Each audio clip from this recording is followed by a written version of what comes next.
Good morning, everyone. How are you? Yeah, I will try not to bloviate too much.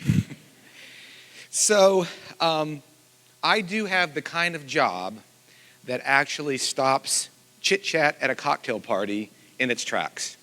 Now, we've all been to cocktail parties. We know how this works. Small talk, chit-chat. You don't want to say things that might offend anyone, so you talk about the weather or the sports and hope that you don't offend anyone and just kind of chit-chat. But whenever I'm at these things, eventually there's always that person that comes up and says, "Oh, Nick, what do you do for a living?" So I know where this is going to lead, so I try to kind of deflect as much as I can.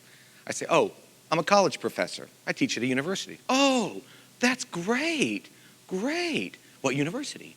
And I tell them, I teach at Georgia State University. It's a great urban university in downtown Atlanta. Been there for over 20 years. Great, and that's usually it. But then they press on. What area do you teach in? I teach in the music school. I teach music. Pretty general, that's kind of good. Really, I love music. You know, I played the clarinet when I was a kid. And I said, "Well, that's great, that's good, wonderful, wonderful." But then they kind of push even further. "So what instrument do you teach? What instrument do you actually teach?" Now, I do play several instruments, but that's not what I teach. And so this is the moment of truth where the cocktail party chit-chat stops. I say, "I teach people how to write music. I'm a composer." And they go, and that's the end of the conversation. So it's a talent to stop conversation like that. Now, there's always a few people that will continue on, though. And that's really, it gets kind of interesting because they perk their interest. It's like, "Wow, this is an interesting species. I've never come across this before." "A composer, you say? Have I heard anything you've written?" Well, probably not. I mean, have you done any film scores? Because in the 21st century, we think composers write film music, and that's really kind of where we know composers from, a lot of them. "Oh, I went to see Star Wars. John Williams, yeah, he's a composer." And he is. He's a fine composer, excellent composer. And I have written a film score, and I've written for ballet and all kinds of things. But typically, I write for orchestras and string quartets and stuff like that. And when I tell that to people, they go, "You mean like Mozart or something?" I'm like, "Yeah, like that." And so they always say, "Well, I thought you guys were all dead." And so there is the conundrum. And so I work in a field that is very, very creative. But unless you're going to, the percentages of people that are true rock stars in the sense of financial stability, they're not the rank and file composers. And especially not people that are writing something as esoteric as contemporary classical music, like people who are actually still writing orchestra pieces and string quartets and things of that nature, choral works, those kinds of things. We're all out there. We're all among you. You just don't see us. But we're out there doing our thing, and it's great. But most people don't know that. And so since we can't make a complete living, most composers can't solely make their living as an art music composer. We do other things. And some people have day jobs. One of the greatest 20th century American composers was a fellow named Charles Ives. And by day, he was a fantastic insurance salesman. In fact, in the insurance business, people still know the name Charles Ives. But he was an amazing composer by night. And if you look in any textbook on 20th century music, then you will find his name prominently mentioned. So there's a case of a person that has a good day job and still composes. A lot of people, though, do what I do, which is teach. And I love to teach. And I teach at a university, and I am able to teach young composers how to work on their craft, to find their voice. It's really an amazing thing. And so you do that, but it comes with a little bit of a pitfall. The pitfall is when you work as a creative artist, which I am primarily, but I work in a large academic higher education field, and all of you know this, we start to have some bureaucracy that builds up. And part of my time, it starts off very innocently. "Do you mind serving on this committee?" "Sure, I don't mind serving that." "You don't have to write anything, just sit on the committee. We need you on that committee." "Okay. Could you write this report for me?" Oh, okay, sure. And then it escalates, and there's more committee work, and then there's more papers to write, and then there's office politics, and then there's petty office politics, and then there's this whole thing where all of my creative energy now is being used to solve report problems and committee problems and personnel problems, and that's not what I went to conservatory for. I mean, I just paid off my debt like just a few years ago, and that's not what I spent all that money on. And yet, I find myself in a cul-de-sac where I'm trying to work my creative muscle, and I am working my creative muscle, but it's not in the way that I thought I would initially. Let me back up a second. I live on a cul-de-sac in Atlanta, in a nice little suburb of Atlanta. This isn't actually my cul-de-sac at my house. It's just a better picture. Mine's not as pretty as that. But it is, nevertheless, a cul-de-sac.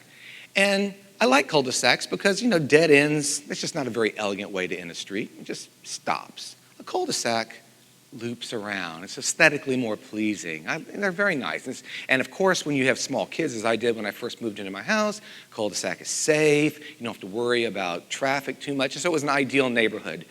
But as I thought about the cul-de-sac, and I thought about my academic career and the demands being made on it, I started realizing if you're traveling in a cul-de-sac, moving in a circle, yes, you have the illusion of forward progress, but you're kind of moving in a circle. And so I felt to myself, how can I get out of this? It's so easy to fall into that. And it's so easy to exercise your creativity, but now you're exercising the creativity in something that you didn't necessarily have the passion for. Now, it's something you need to do, and I'm not minimizing that kind of work. I'm just saying that I signed up to be a composer. I knew what I was getting into. I had a stern talking to by my dad, and he told me I wasn't going to make any money, and I said, okay, I still want to do it. And so I knew what I was getting into, but nevertheless, that's what I wanted to be, a composer. But I found myself in this cul-de-sac as I moved into my career deeper and deeper. So I'm always on the lookout for ways to exit the cul-de-sac. And that's really what I want to talk to you today about. You might be wondering, why is a composer talking about road work? It's kind of an odd combination, but that's the reason. And the reason really is, I'm a creative person, but all of you are creative people. We're all innately creative. Now, I'm just very obvious about it because I take a piece of paper with nothing on it, just some lines, and I've got to turn that into some symbols that then I have to translate through a musician, and hopefully, in all of that, some music will come out that remotely resembles what I heard in my head and that people might like. So I have to start in a very, very creative place. But we all are in creative places. We all have to take something that didn't exist and build it up. So hopefully, what I'm here to talk about today a little bit is how I, at least in my creative field, have found ways to exit that cul-de-sac. So the first thing that I like to do is to surround myself with very inspiring people. Now, you might say, well, don't you have inspiring people that work with you? Absolutely, I have inspiring people that work with me. I have fantastic colleagues. I have wonderful students. And it's a really rich environment. But what happens? We're all in the cul-de-sac together. It's kind of sad that sometimes when I actually talk about music to my colleagues, we stop a minute and go, wow, we just had a conversation about music. Huh, who'd have thunk? And those kinds of conversations are rare. We usually talk about, did you go to that meeting? Did you hear about what so-and-so said? I can't believe so-and-so went behind so-and-so's back, and all of that stuff. And so that's the kind of stuff we talk about most of the time, like most offices. And so when we get a chance to talk about music, it's rare. So all of us, all of these inspiring people are kind of caught up in this cul-de-sac together. We're all kind of moving together, and we're helping each other creatively solve our problems. So every now and then, it's good to look at an inspiring colleague outside of that cul-de-sac. And this struck me really hard about, I guess, back in February. I was in New York I was doing a guest lecture at NYU for their composers, and I had a lecture on one day, and then 2 days later, I had a board meeting for a board that I sit on. And so I had a day in between the two, the lecture and the board meeting, to kind of hang out in Manhattan. So, of course, who wouldn't? It's fun. So I called some composer friends of mine that I haven't seen in a while, some people that didn't live in Manhattan, but that happened to be visiting at the same time I was, some guys that live in the city as well. And so I called them up and said, hey, let's have some lunch. I'm just hanging out today. And one said, oh, okay, yeah, but I've got to be over here at 1:30. And one other person said, well, maybe I can come for a little bit. I might not be able to come. And I said, I understand. So we found a restaurant near Lincoln Center, and we had lunch. And to my great happiness, all of my friends showed up. It was 3 other composer friends of mine. And so we just were so thrilled to be with each other. We hadn't seen each other in a long time. We just started talking about music and about politics and about art and theology and philosophy and music. And it was wonderful. And 1 hour turned into 2 hours. 2 hours turned into 3 hours. 3 hours turned into 4 and 5. 5.5 hours we were in this place. Lunch turned into dessert, spilled over into cocktails, and we were still at it. And it was wonderful. It was invigorating. You would think, wow, I can't believe I could talk to anyone about anything for 5.5 hours, and yet there we were. And we didn't talk once about anything that was what I would consider kind of petty or just not relevant. It was just all really inspiring conversation with really inspiring people. And when I left that meeting, I thought, God, this is wonderful. I felt like going back to my hotel room and writing a piece of music. I was so excited. And that was the inspiration. It wasn't that my colleagues couldn't have done that, but we were just so in lockstep in that cul-de-sac that we can't often see what we're doing. And when you step out of that sometimes and find someone who's in a similar field but not caught up in the same drama that you are, then you can be inspired by them, and that helps you find a way out of that cul-de-sac that you're in. So surrounding yourself with inspiring people, not trapped in the same cul-de-sac as you, is very, very important. That's the first thing I like to do. Another thing that I think is very, very important, and this is not going to be a shock for anyone from a composer's talking about art, but I think it's really, really important for us to encounter great art.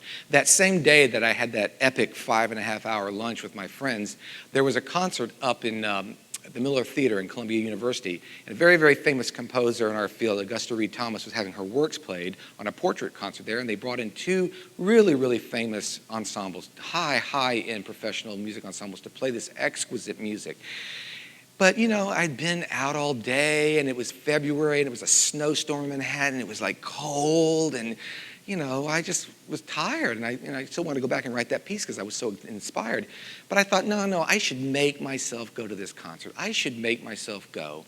And so one of the friends that was with me at the lunch said, yeah, let's go up together. And we caught a subway, and we went up to the Miller Theater, and it was amazing. Yet another incredible experience where I always knew Augusta Reed Thomas's music, and if you Google Augusta Reed Thomas and listen to some of her music, it's just amazing. But I listened to her music live, and I just thought, this is why I do what I do. This is so amazing. I'm so glad I made the effort. I'm so glad I made the effort to encounter great art. Great art is not something that is also, by the way, just for people like me that are in the field. Great art, great ideas, great inspiration is important for all of us. It's a way to escape the cul-de-sac. When you engage in art in any level, painting, theater, music, you elevate your thinking, you move outside of your boundaries, and those kinds of encounters help inform and shape your other work that you do. And so I'm a big believer in art. And I teach at a university where I know that not every student that graduates is going to have a career in music. Not every one of them. It'd be great if they did. It would be fantastic. But some of them end up doing something else. Sometimes it's closely related to the field. Sometimes it's arts administration or things of that nature. But not everyone is going to become a concert violinist. But that's okay, because the worst thing that happened to that student is that they had a solid foundation in an artistic endeavor that, as Ari was talking about, taught them to problem solve, taught them to be creative, and all of these skills come full bear in whatever vocation they end up doing. So I tend, especially for the undergraduates, not to sweat it too much. Now, for the graduate students that come in, they're a little bit more serious, so I'm a little bit more concerned that they do what they need to do. But for a general undergraduate student, yes, encounter art, do it. And for those of us that are not in the arts, encounter great art. And that's why I'm a big believer, not in STEM, although I love STEM, don't get me wrong. I think STEM is extremely important, but I'm a big fan of STEAM. I just want to add the arts in there. No, it doesn't take anything away from STEM to add A.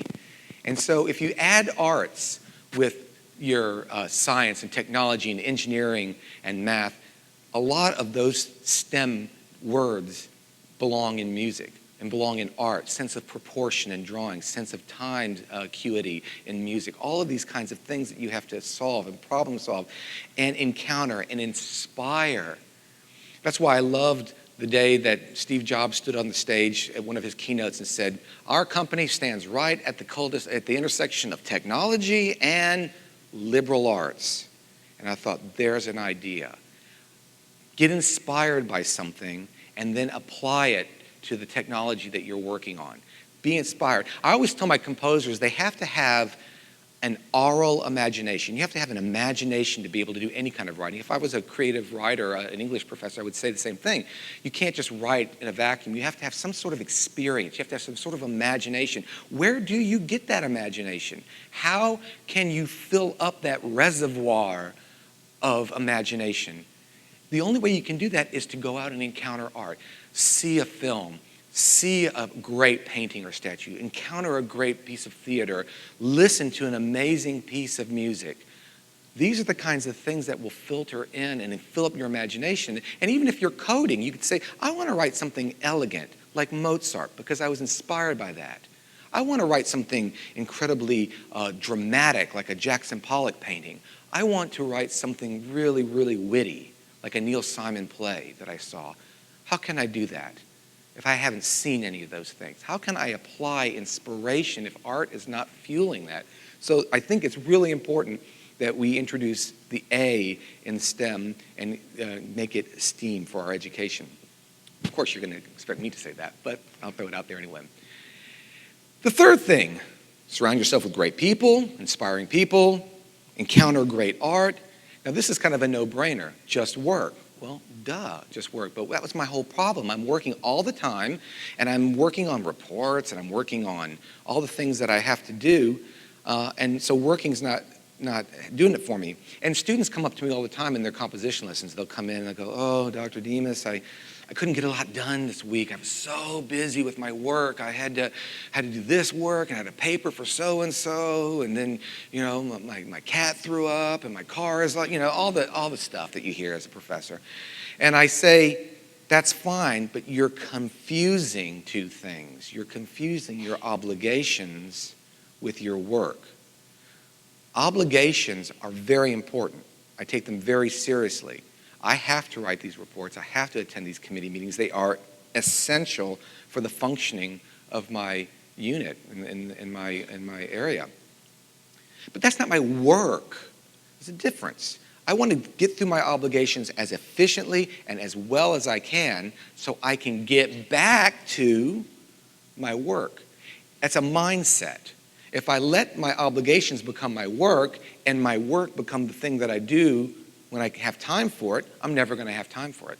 I'm never going to finish a piece, a drawing, whatever. It's never going to happen because my work is always going to get in the way. And I tell these students, if you think you're busy now, wait till you have a couple of kids. Wait till you get married. Wait till you have a job. And you can't go to your boss and say, you know, I couldn't really get what you wanted done today, boss, because, you know, the cat threw up and I had so much work. I had other work I had to do. That's not going to fly. So learning to understand what are my obligations and, okay, now that that's done, whew, now I can get back to work. And I've always operated that way, and I've somehow managed to write lots of music despite all of the crushing other work I have to do. So understanding that workflow, I think, is a way out of the cul-de-sac. I want to talk a little bit more about this work idea. I love this. This is on my door in my studio at Georgia State. Everyone wants to be successful until they see what it takes.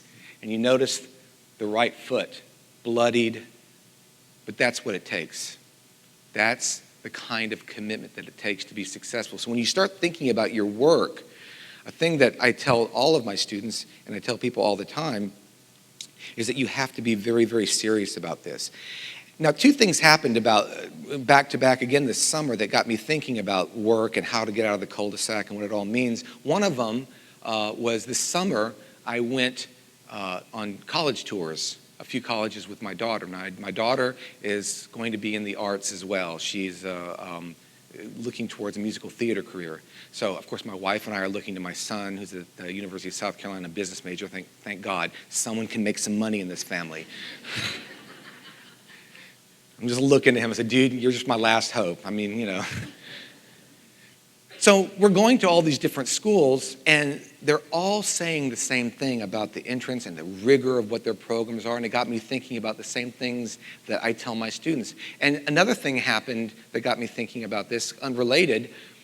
Right before the summer started, one of my graduate students was finishing up his program. He had just finished his recital. His final project was turned in, and he had one last lesson left with me. And he goes, I don't want to have it in your studio. I don't want to show you any music. I'd like to take you out to coffee, and I want to just talk.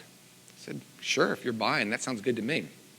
So we go off to the coffee, and he just asked me a really kind of a poignant question. He just looked at me and said, how do I know when I'm successful? How do I know when I'm going to be successful? What does that look like? And so it got me thinking, what does it take to be successful? And how do I know when I'm there, when I'm doing this work that I do? So a couple of things about work. One thing you have to have, and it's in the arts or it's in anything else, sports, whatever, you have to have talent. You just have to have it. And there's no working on it. There's no, if I just work hard enough, I can get talent. You're either born with it or you're not. I love baseball. It's my favorite sport. Of course, we don't play baseball in Atlanta anymore right now. I don't know what they're doing down there, but once upon a time, I used to go to baseball games down there. Now it's just ugly. But I love baseball. I always loved baseball. But there is no way that I can throw a 95-mile-an-hour fastball with some movement on it. As much as I hope and pray and work and do anything, I just don't have the talent. I was not given that set of cards. So there's not much you can do about that. You just have to recognize that in yourself. You have to understand, do I have the talent? You have to do a little bit of a self-evaluation here. Do I really have what it takes? And one way that I found for myself is a little bit of validation from people that are not my parents. Of course, my parents would always say, oh, you're such a great composer. You're like Beethoven. You're so beautiful. I'm like, well, of course, that's what they're going to say. But what does my teacher really say? And when people that I trust who are straight shooters tell me, you have what it takes, then I go, okay, at least I know I've got some validation. So no matter what your field is, if you know that you love it and you know that you're good at it and you have some sort of validation from someone that says, yeah, you can do this, that's step one.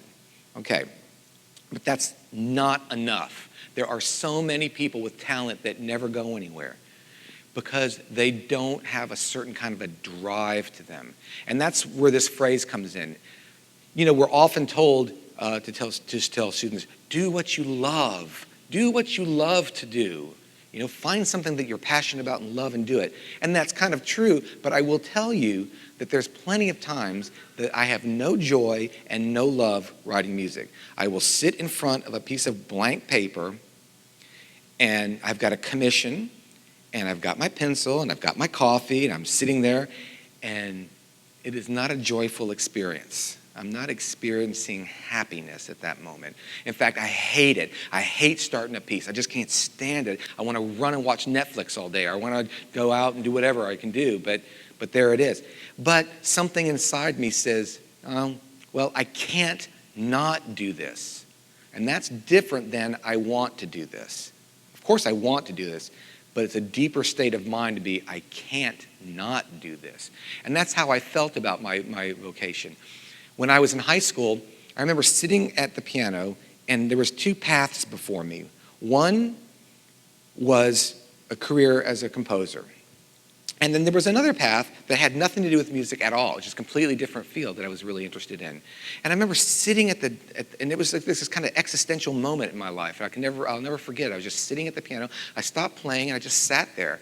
And I had this kind of moment where I just had to decide right then and there. That was when I had to decide. I don't know why. It could have been a Tuesday at 3 p.m. Who knows? But that's when I made my decision.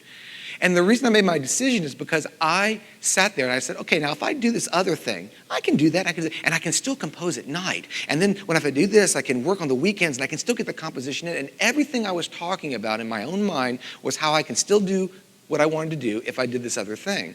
And finally, I just gave up and said, well, what if I just did the composing? What if that's what I just did? And then there was no, well, I can try to fit this other thing in. Nope, and I knew that this is the thing that I couldn't not do. I had to do this. And so there's a certain kind of drive that you have to have. And you have to, if a student has the drive and has the talent, now we're going somewhere. If someone has the drive and just a little bit of talent, they will go somewhere. If someone has all the talent in the world, the next Leonard Bernstein, and has no drive, they are going to be waiting on you at Target, and they are not going to be where they need to be. So you have to have both. I love this quote. I love this scene from The Untouchables. Remember the movie The Untouchables? And there's this scene where Sean Connery is with Kevin Costner, and they're in the church, and Kevin Costner is trying to get his help in getting Capone. And Sean Connery says, well, everyone knows how to get him, laddie. The question is, what are you prepared to do? And that becomes the question that I ask my students. What are you prepared to do? Can you not do this? Cannot not do this? What are you prepared to do? What are you prepared to sacrifice? What are you prepared to do to make your creative energies flow? One other thing that you need in any field, coding, schoolwork, certainly in the arts, is a thick skin. And I had to learn that the hard way because you know, as artists, we're always taught, an artist is sensitive. Right? I've got to be a sensitive soul to be an artist. That's kind of true. I'm sensitive to a certain extent. People I know may not think so, but I am. I think I am. But I'm not sensitive about my career.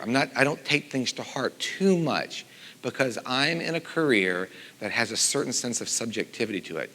I tell my students all the time, when you apply for things, when you apply for opportunities and contest calls or score opportunities where you can send your music in to be evaluated and maybe you get an award or something like that, there's a lot of them. At best, in my whole life, and this is anecdotal, so I don't have any hard data on this, but I will tell you after about 30 years of doing this, that the success rate on a good year is about 20%. So I remember my daughter one time came down, and she was younger, much younger, and she didn't get her first role. It was the first time she ever got rejected from something, and she was all boo-hooing, and it's like, I can't believe I didn't get this, and she was real upset. And in my drawer, I still had this because it was back when people still worked on paper. And I pulled out a file, and it was a stack of paper this big. And they were every one of my rejection letters, every one. Dear composer, dear Dr. Demos, we regret to inform you. We received so many. Try again next year. All that kind of stuff. And one after the other after the other. So if I were to win 20 awards in 1 year, you would think, man, that guy is a beast. Awesome. There's 80 rejections that I got. And they don't come like parceled out, like 2 rejections and then a good thing, and 2 rejections and another good. No, it's like 50 bad things in a row happen. No, no, no, no, no, no, no, no, no, no, no, no, no, no, no, no, yes, no, no, no. What was that? So that's how it works. You got to have a thick skin. One other thing that taught me this, I was on a panel looking at a national competition, and I was in St. Paul, Minnesota, And we were looking at scores all day for these opportunities and these grants, and we were locked in rooms and evaluating scores, a bunch of us. It was a 2-day process. So after the first day, our ears were shot and brains were weary from looking at so much music, and we went out to dinner. And the president of that particular organization came to dinner, and the facilitator of our group said, I want to introduce you to Nick Demos. He's right here at our table. I said, oh, hi, how you doing? He goes, and Nick is a great orchestral composer. He's fantastic. And the guy said, oh, that's very nice, and walked away. So I turned to the fellow that was the facilitator. I said, dude, thanks so much for the good word, but you haven't heard any of my music. I mean, I'm just here evaluating other people's music. How do you know that I'm a good orchestral composer? It was, oh, I was on a panel last year, and your piece was the last one cut. I really didn't know how to take that, actually. It's like, yay, I was the best of the worst, but it taught me something, because I got the same Dear Composer letter that everyone else got. I just didn't know how close I had been. And he said, oh yeah, everyone on the panel just loved your piece, and it got down to this and that, and it was a subjective decision, just flat up. We were both excellent, and there was some reason that the other one got shown. Did I cry about it? No, actually I felt kind of weirdly good about it, because now I choose to think that every rejection letter I get, I just missed it, right? So a thick skin is really, really imperative to have. The last thing, and this is what we heard all the time when I was taking my daughter to these institutions where she was looking at musical theater programs, and the administrators at these programs would look at us at a certain point and say, if you do this, there's no plan B. You're in or you're not. This is the kind of field that demands total attention. And so for a creative person, it's a little bit scary, because you want to kind of, I'm going to do this, and maybe I can sell shoes over here, But to do it well, there's no plan B. And I can tell you that was the same with me. It just didn't occur to me that I wouldn't get into the schools that I applied for. And I applied for lots of high-end schools. And I remember one school, I got into 3 schools for my doctoral program, and I wanted to go to all 3. And one I didn't get in, but the others I got in, but it just didn't occur to me that I wasn't going to get into a school that I wanted. And so I think it's, if plan B has to happen, then you've got to be nimble and you do what you need to do. But walking into it with a sense of confidence, I see what I need to do, I know where I want to be, and there is no plan B. I'm going to go and take this and own it. And then you find a way to make it happen. Most of the time, the students that have no plan B that I've seen find a way to make it work. Now, getting back to the question that my student asked me, how do I know if I am successful? I have to do all these things that I just told you. I have to have talent, and I can't not do it, and I have to, do these other things. I have a thick skin. How do I know if I'm successful? And I just sat there for a minute, and I said, to me, the only way that I know that I'm successful is if I have a certain level of acceptable dissatisfaction with myself. And what I mean by that is I don't beat myself up if things don't go my way, or if I don't get a commission. I don't sit and wallow in self-pity. I don't feel awful. And if something good happens, I don't think that I'm the greatest composer that ever walked the face of the earth, because the next rejection letter is just an email click away. And so I rejoice in those things that I did well, even if they're meager. And if those things that I didn't do well in, my response is, okay, what am I prepared to do now? Think of Sean Connery. What am I going to do about this? I got rejected. Am I going to go home and cry? Or am I going to try again? Because there is no plan B. I'm going to do this, so I'm just going to try again. And I'm going to try again. And I'm going to try again. I'm going to try 100 times. And at the end of the day, I'm going to look back and say, wow, I got 20 awards this year. I'm not going to worry about those 80 people that just clearly didn't know what they were thinking. But even so, I'll look at my 20 awards and say, I want 21 next year. I can write a better piece. I've learned from this. I want to do something more now. I want to do the next thing. I want to have an acceptable level of dissatisfaction. And to me, that's acceptable. Like, I'm pleased with what I did. I'm not worrying about the bad things in the past. I'm going to start over again. But I'm never going to say, I've made it. I'm never going to sit back and say, I've written the perfect piece of music, and I can sit back on my laurels now, and I'm done. I hope I never do that, because then I won't be successful. To be successful, there's always that little bit of yearning, that little bit of acceptable dissatisfaction in your career. And that's what I try to impart on my students. So, how do you get out of the cul-de-sac? It's just a matter of effort. It's so easy to get looped in and to expend your creative energies in circles.